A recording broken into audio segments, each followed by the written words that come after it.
Merci Monsieur le Président, Monsieur le rapporteur, Madame la Ministre, mes chers collègues, je vais être très brève.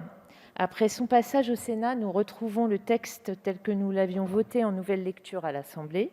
Aussi, je me contenterai de rappeler quelques éléments qui nous paraissent essentiels.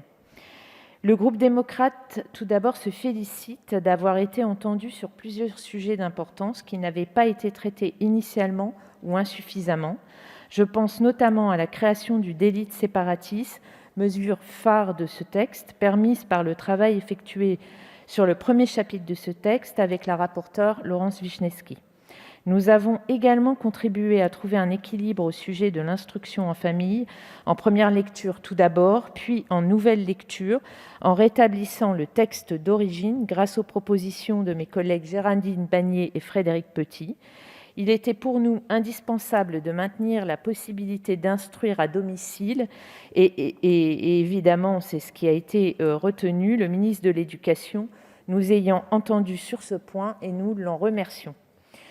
Nous avons également pu intégrer d'autres propositions venues notamment de François Pupponi sur les possibles ingérences étrangères dans le financement et l'édification des lieux de culte. Enfin, et c'était un volet important pour notre groupe, le texte a été enrichi de dispositions renforçant la cohésion républicaine. C'est un élément d'autant plus important qu'il nous semblait indispensable d'accompagner les différents acteurs qui s'engagent pour la promotion des principes républicains. Ainsi donc, nous veillerons attentivement à la remise du rapport demandé par notre collègue Philippe Vigier, rapport relatif à la promesse républicaine dans le contrat d'engagement. Ce rapport permettra en effet de mieux valoriser les actions des associations et des collectivités en faveur de la cohésion républicaine.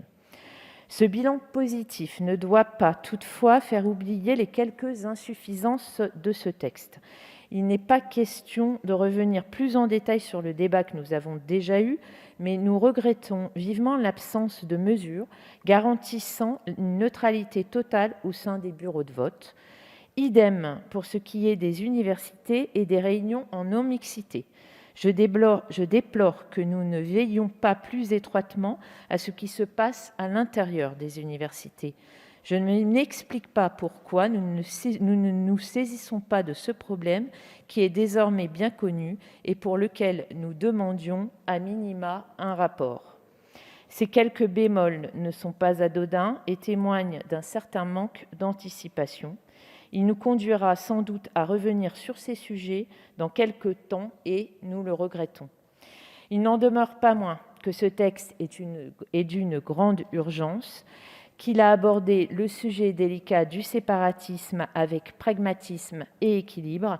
C'est donc pour ces raisons que le groupe démocrate le votera tout à l'heure. Je vous en remercie.